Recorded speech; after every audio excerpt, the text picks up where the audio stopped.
On nous cache, les médias nous cachent, l'État dit il n'y a pas de blessés, il n'y a pas de bavure policière, enfin c'est une blague.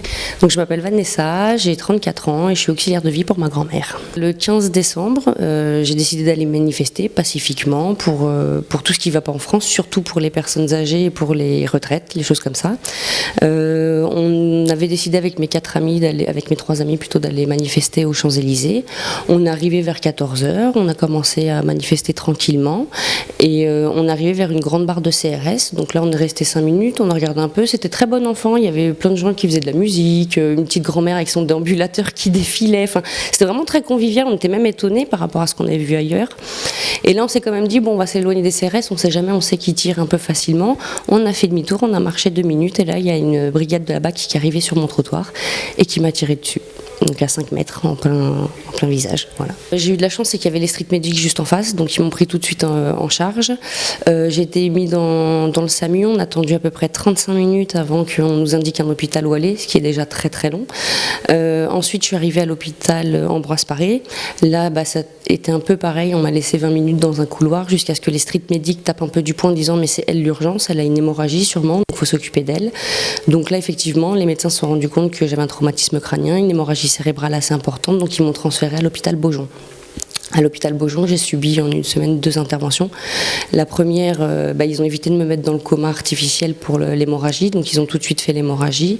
Et ensuite, ils m'ont posé donc 3 plaques en métal, une à ce niveau-là, une ici et une ici, pour que je puisse avoir un visage humain, parce que ce qu'il y avait dans le miroir les premiers jours, c'était quand même juste horrible, quoi. Donc j'ai eu de la chance, j'ai été très bien opérée. Après, je suis rentrée chez moi, j'ai vu un ophtalmo qui là m'a annoncé que j'avais perdu ma vue et que ça ne reviendrait pas parce que j'ai des trous et que c'est pas opérable. Donc en fait, si je ferme l'œil, je vois que quelques couleurs et quelques formes. Donc voilà, j'ai aussi la mâchoire qui a été légèrement touchée avec un décalage de 4 mm. Et là, c'est surtout le cerveau qu'il faut réadapter parce que ça a été pas mal abîmé par l'hémorragie. Donc du coup, j'ai des pertes de mémoire, j'ai des problèmes avec les chiffres, un peu de coordination, de réflexion, de choses comme ça. Donc maintenant, j'ai 1 an de suivi pour ça, pour essayer de redevenir comme avant. Le chirurgien que j'ai vu ce matin d'ailleurs m'a dit clairement, lui a travaillé avec des militaires et que ce qu'il voit des blessures, ce sont des blessures de guerre. Ce qu'on vit psychologiquement, c'est comme si on s'était fait effectivement tirer à une guerre et que du coup c'est très compliqué pour nous de pouvoir se remettre bien physiquement, se remettre bien psychologiquement, car c'est très dur parce que c'est pas un accident de voiture, c'est vraiment de lourdes blessures et qui ont un impact sur notre vie entière, pas que sur notre santé. Je veux dire, maintenant on est beaucoup handicapés, on ne sait pas ce qu'on va devenir, on ne sait pas comment on va faire et les médecins, le médecin ce matin était choqué quand il voit la blessure, c'est ce qu'il m'a dit. Clairement, j'ai soigné des militaires, vous avez le même genre de blessure. Donc c'est quand même un peu choquant quand on entend ça d'un médecin, quoi, alors que j'ai juste manifesté, j'ai marché dans la rue seulement.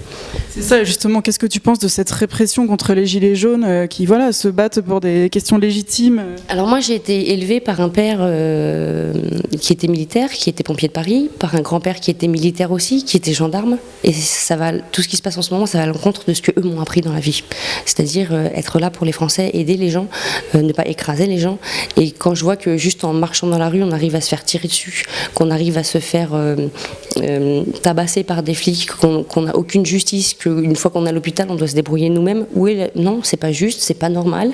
Il y a trop de répression, il y a trop de mensonges, trop de manipulation, et je pense que ça suffit. Nous en tant que blessés, normalement on devrait avoir des choses qui sont mises à notre portée, comme des psychologues, des choses comme ça. On n'a rien du tout, on nous cache, les médias nous cachent, l'État dit il n'y a pas de blessés, il n'y a pas de bavure policière, enfin c'est une blague. Donc si Macron, ce qu'il veut faire c'est une génération handicapée, bravo, il a réussi. Parce que c'est tout ce qu'il est en train de faire et détruire un peu plus la France. Donc les gens, grâce aux Gilets jaunes, ouvrent les yeux et se rendent compte que de tout ce qui se passe et que c'est pas bien. Mais malheureusement, c'est comment nous faire entendre, parce qu'on essaye depuis 18 semaines et voilà ce qui arrive, c'est que des éborgnés, des mains perdues, des jambes abîmées, des choses comme ça, c'est pas normal. Et il n'y a pas que les blessés qui sont traumatisés, il y a aussi tout l'entourage et tous ceux qui voient ça à la télé. Je veux dire, là, ils ont traumatisé des millions de gens. Donc c'est comment ne pas avoir une haine vers la police, une haine vers l'État, une haine vers tout en fait. On se dit qu'on est manipulé de partout et c'est pas normal. Et on est des êtres humains et tirer sur des êtres humains, je trouve pas ça normal. Voilà, tout simplement. Et toi, ça te renforce dans la conviction qu'il faut continuer ce mouvement des Gilets jaunes? Bien sûr qu'il faut continuer déjà parce que ça sert, parce que c'est normal, parce que si on va tous dans les rues le samedi après avoir fait une semaine de boulot, c'est pas pour rien, parce qu'il est temps qu'on ait notre mot à dire, il est temps que nos votes comptent, que notre mot compte. On a tous été à l'école, on a tous été élevés pareil, et je pense que ce qu'on nous a appris à l'école, c'est pas ce qu'on vit en ce moment. Liberté, égalité, fraternité, la seule chose que je retrouve en ce moment, c'est la fraternité. Parce qu'effectivement, avec les Gilets jaunes, avec tous les blessés qu'il y a eu, il y a eu beaucoup de fraternité, mais ça, c'est pas à l'État qu'on le doit, c'est pas aux médias qu'on le doit, c'est vraiment à nous, les Français. Donc comme j'ai tendance à dire, la France est perdue, mais heureusement que les Français sont là. Et les Français, on a beau être ronchons, comme on dit, mais c'est pas pour rien. Voilà, donc je pense qu'effectivement, c'est une nouvelle révolution et que c'est important. C'est pas pour rien, c'est pour nos enfants, nos petits-enfants, pour notre futur. Et on a des droits, on a le droit de s'exprimer, on a le droit de dire ça va pas, et effectivement, ça va pas. Donc quand on voit qu'on peut plus vivre tout seul ou vivre correctement en étant à la retraite, c'est pas normal. Voilà. Et justement, là, le gouvernement, en tout cas, ne cède rien et surtout même dit qu'ils allaient envoyer l'armée sur les Gilets jaunes samedi prochain.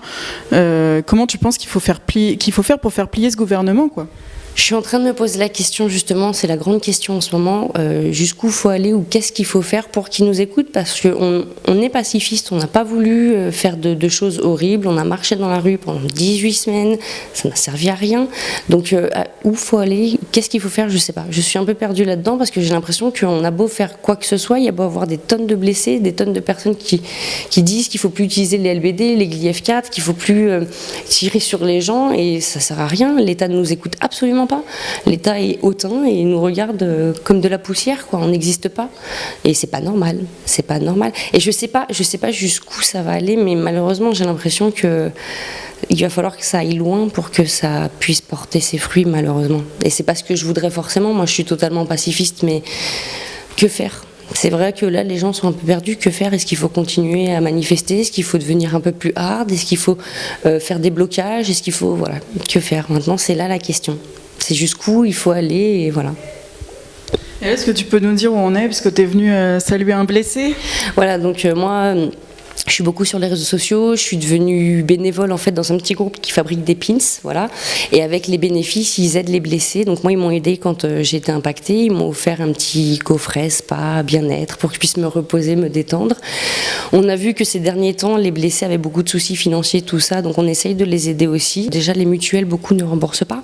Donc ce qui est un gros problème. Beaucoup ont perdu leur travail, beaucoup ont des problèmes avec le RSA ou le chômage. Moi, par exemple, je suis auxiliaire de vie pour ma grand-mère. Ça fait 3 mois que je suis en arrêt maladie, j'ai touché 0 € d'indemnité pour l'instant. Donc au bout de 3 mois, je pense que c'est quand même lourd. C'est quand même lourd en plus de toutes nos blessures, qu'on ait tous des problèmes financiers. Beaucoup ont perdu leur boulot, beaucoup ne peuvent plus travailler avec leur handicap. Donc voilà, normalement on devrait avoir des aides pour ça, et quand on voit que certains ont leur chômage bloqué, les mutuelles qui bloquent, le RSA bloqué, comment on fait pour vivre ? Je veux dire, on est déjà blessé, on est déjà humainement un peu à zéro, donc on n'a pas besoin de ça, et donc on continue à se battre en plus de nos blessures pour pouvoir survivre. Donc voilà, pour pouvoir manger, pour pouvoir être soigné, et c'est pas normal. Et là, donc, quand j'ai vu forcément les nouveaux blessés impactés à l'œil, ça m'a beaucoup émue. J'habite pas trop loin, donc je me suis dit qu'il fallait que je vienne voir David, parce que il est de Troyes, donc être à Paris tout seul, c'est pas évident. Que vivre ce qu'on a vécu, je le souhaite à personne, et donc ça me paraissait normal d'être là pour lui et de continuer cette solidarité. Et moi, j'étais toute seule quand j'ai vécu ça, et ça a été très dur. Donc par la suite, j'ai eu beaucoup de soutien, mais les moments, les 10-15 premiers jours seuls ont été très très durs, très très lourds. Donc voilà, j'essaye d'être là pour les blessés, pour tout ça, pour tous les gilets jaunes, de faire mon petit pas, parce que voilà, je peux plus aller en manifestation pour l'instant, mais j'essaye de donner un coup de main en étant présente, par du soutien, par plein de choses. Donc voilà.